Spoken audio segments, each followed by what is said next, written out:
Francisco, and this is the first time I've used Starlink Mini while driving, and I've got it secured on my dashboard up here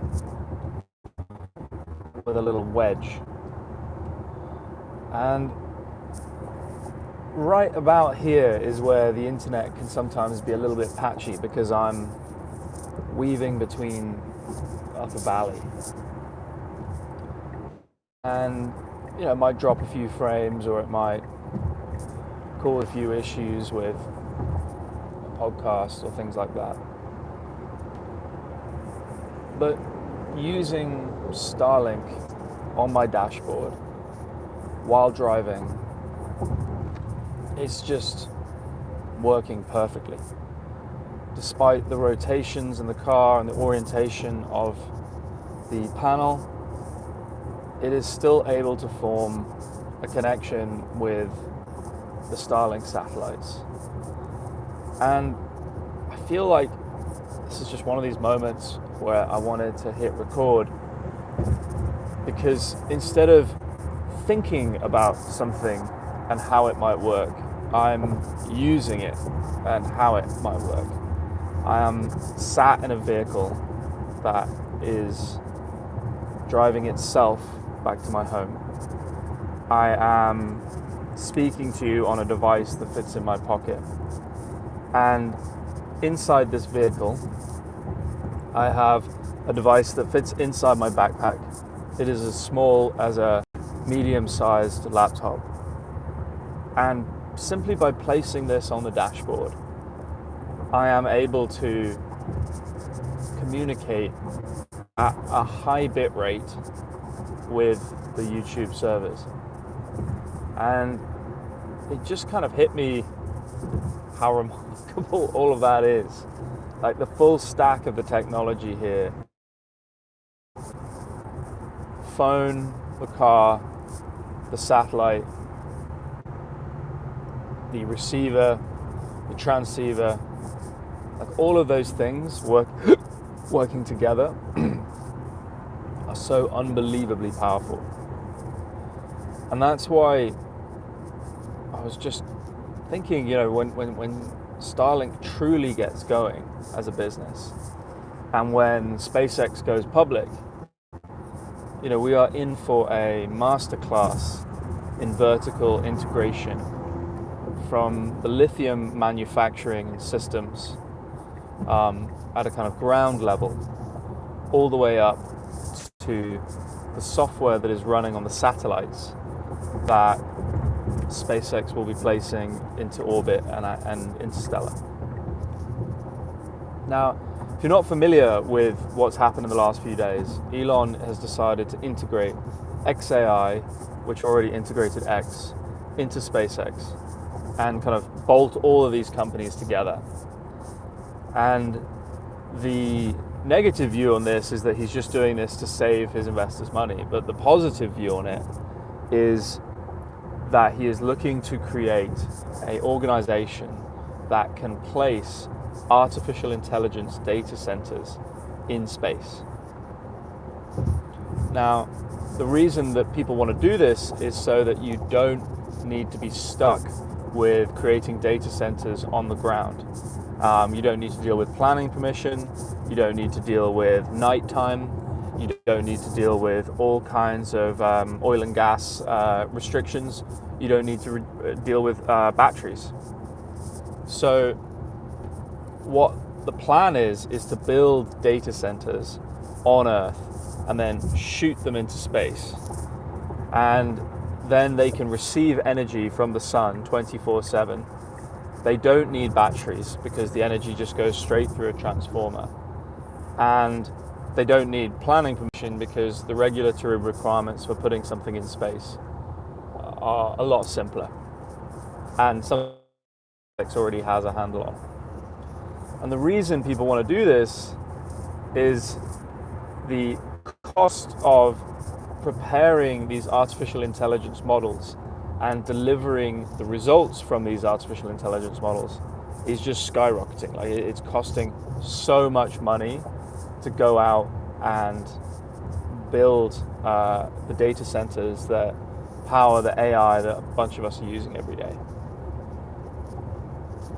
Now, the value of this company that has been created by the conglomeration of XAI, X, SpaceX, all together currently stands at $1.25 trillion, making it one of the largest private companies in the world, if not the largest private company in the world.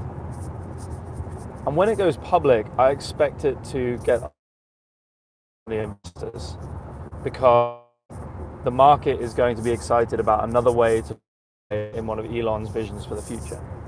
And you've seen how Tesla has gone up and down and all these things. But the really exciting vision here is not just a 10 trillion valuation, which is what I think is very likely over the next decade, but a integration of everything to do with artificial intelligence, from the software at a kind of base layer, which is currently being developed over the water here in Palo Alto, and that is the artificial intelligence software that powers Grok. And the goal is to make Grok the biggest, best, and cheapest model to run. And so Elon's realized that the game of artificial intelligence will eventually be based in hardware, not in software, where the ideas for these algorithms are permeating among Silicon Valley very quickly, where everybody can figure out how to make the model, but the limitation is quickly becoming, how do you power the model, and how do you process the model, and what hardware do you do that on, and how do you scale out the factories? And this turns out to be an incredibly difficult problem with so many different elements. You've got to get the power to a certain place. You've got to get the chips in the right place. You've got to get the heating in the right place, the cooling. The heating naturally arises from passing the electricity through the graphical processing units, or the GPUs. And so it's this giant system of processing electrons through chips to create intelligence. And the output of that is heat and these things that we refer to as tokens.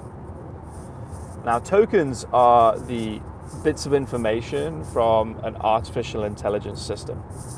So when you type into Grok, hello there, can you recommend any good cafes in Oakland? It will then go and run that query across Grok's servers, and that's known as inference. And the inputs that you wrote, so hello Grok, can you help me find a cafe in Oakland, that gets chunked up into little tokens. And those tokens go into the algorithm that is running on the server, and then the response comes back with an array of suggestions about where in Oakland you should consider. And when you get those bits of information back, they're also referred to as tokens. So the ultimate equation that everybody in artificial intelligence is racing towards is cost per watt per token. So that is the cost of energy multiplied by the amount of intelligence that you're able to get out of it. So if you think of the input being dollars or eyeballs or time, and intelligence, and the output is the intelligence and the cost to deliver, and the costs are driven by the energy and the infrastructure. What it means is that there's a gigantic race to serve artificial intelligence to people as cheaply as possible. So you can think of it like fuel, where in order for our cars to run, they need either gas or electricity, and there are lots of inputs into the cost of gas and electricity that fluctuate over time, but the output is motion. And that's what's happening with the artificial intelligence age. Previously, the inputs were, I need a set of employees who are fed, watered, and housed, and then put in an office, sat in front of a computer, and the input is their salaries, which provide all of those basic needs to them, and the output is some kind of intelligence. Now, for the first time in history, humans have legitimate competition for their intelligence from digital systems. And the shift here is it just cannot be overstated how big a shift is. What you're seeing is a race to the computational, energetic efficiency of intelligence. And there was one blob of biomass, which is what humans effectively are, producing intelligence, doing work, doing things for the economy, coming up with new products and services, running governments. And now there's this competitive system that is generating intelligence for us. And the key is, how much does it cost to get how much intelligence out of the system? So, by way of contrast, say you ask an intern to prepare you a report on a bunch of different stocks or some commodities, which is a very common task for a young finance intern who's interested in making their way in the world. Well, many people would argue now that level of task has been replaced by artificial intelligence. And so either you're hiring an intern, which could cost you $60,000 to $120,000 a year all in for the office space and all the accoutrements and all the things you need to do to onboard them and offboard them and all that stuff. Or you're asking an algorithm for an answer and probably getting a better result.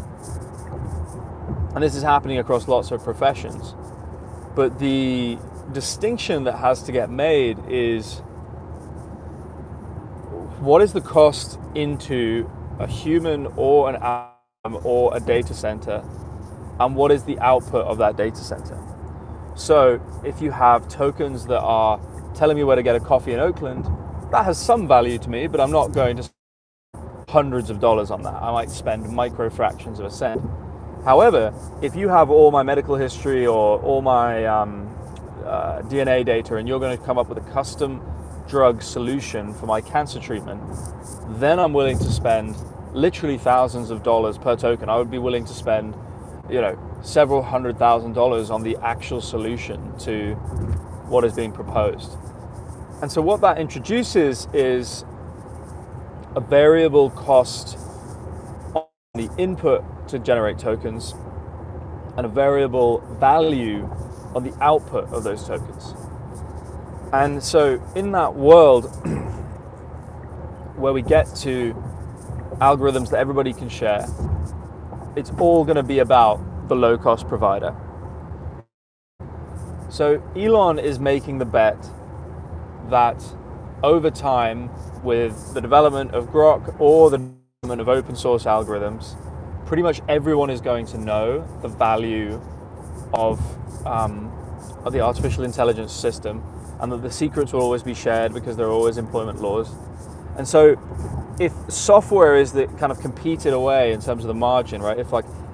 If choosing Claude or OpenAI's ChatGPT or Grok or Gemini, it's pretty much the same. Like if they all end up being pretty similar, then it's about how cheaply can you deliver the best tokens.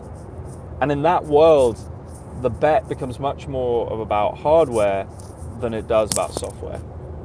Now, I want to be clear.